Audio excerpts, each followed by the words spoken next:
Halo semuanya, perkenalkan saya Supriyanto. Saya mahasiswa program studi manajemen semester 6 Universitas Nusantara.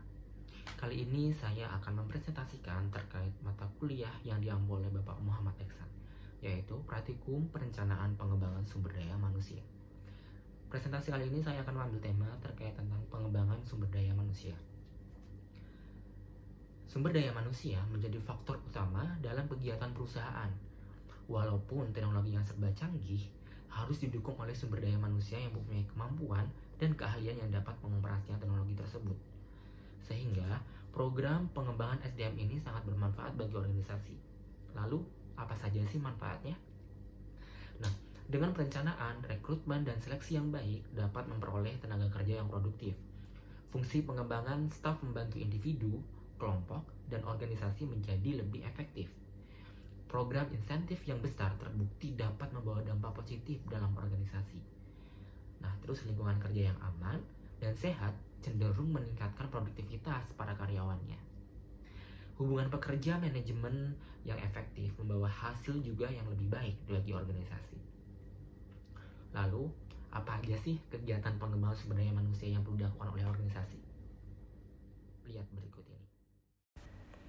Kegiatan pengembangan sumber daya manusia yaitu meliputi seperti rekrutmen, perencanaan pengembangan, pemilihan, pelatihan dan pengembangan, pengupahan, serta yang terakhir yaitu tentang penilaian kinerja. Selanjutnya yaitu manfaat pengembangan SDM itu sendiri. Yang pertama adalah tentunya meningkatkan produktivitas kerja organisasi.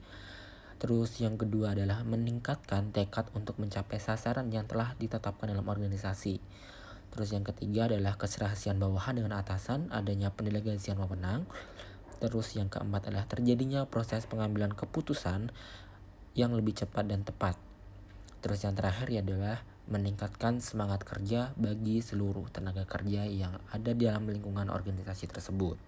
Jadi itulah manfaat pengembangan organisasi SDM tersebut. Adapun manfaat pengembangan bagi karyawan yaitu adalah membantu para karyawan melakukan dengan lebih baik melakukan pekerjaan masuk saya. Terus yang kedua adalah teratasinya masalah pada tingkat karyawan. Yang ketiga yaitu menjadi motivasi bagi karyawan. Terus yang selanjutnya yaitu meningkatkan semangat kerja karyawan. Selanjutnya yang terakhir yaitu menghindari dan mengatasi stres dan konflik tingkat karyawan.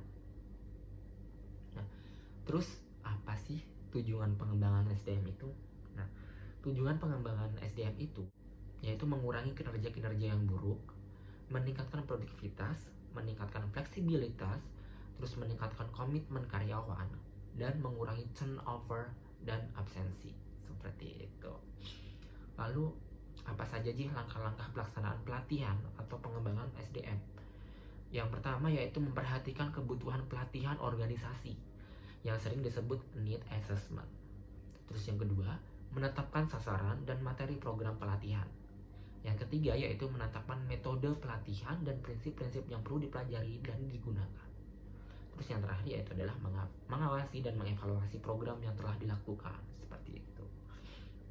Lalu apa aja sih metode pelatihan on the job training itu apa aja kayak gitu kan. Karena kan ada tuh beberapa dia pengembangan atau pelatihan yang dilakukan oleh organisasi itu. Contohnya yaitu on the job training. Contohnya terus meliputi apa nih OJT ini kayak gitu kan. Yang pertama itu adalah rotasi pekerjaan, terus pendekatan belajar sambil dibimbing oleh mentor, terus yang ketiga adalah belajar bertindak, seperti itu. Nah, terus apa sih yang perlu diperhatikan dalam penilaian kepribadian? Nah, dalam melakukan penilaian kepribadian itu dapat melalui yang pertama tes kepribadian, indikator jenis Myers-Briggs, terus pusat penilaian, penentuan tolak ukur dan penilaian kerja dan sistem umpan balik 360 degree. Jadi dia 360 derajat sistem penilaian kerja dan sistem umpan baliknya itu. Jadi tidak hanya satu arah aja seperti itu. Nah, jadi itulah yang mungkin bisa saya sampaikan terkait untuk praktikum mata kuliah praktikum perencanaan pengembangan SDM ini dengan tema pengembangan SDM. Jadi kalau misalnya ada kurang dalam saya berkata atau dalam penyampaian materinya, saya mohon maaf yang sebesar-besarnya. Karena kesempurnaan hanya milik Tuhan Yang Maha Esa. Oke. Sekian dari saya, terima kasih. Wassalamualaikum warahmatullahi wabarakatuh. See you next time.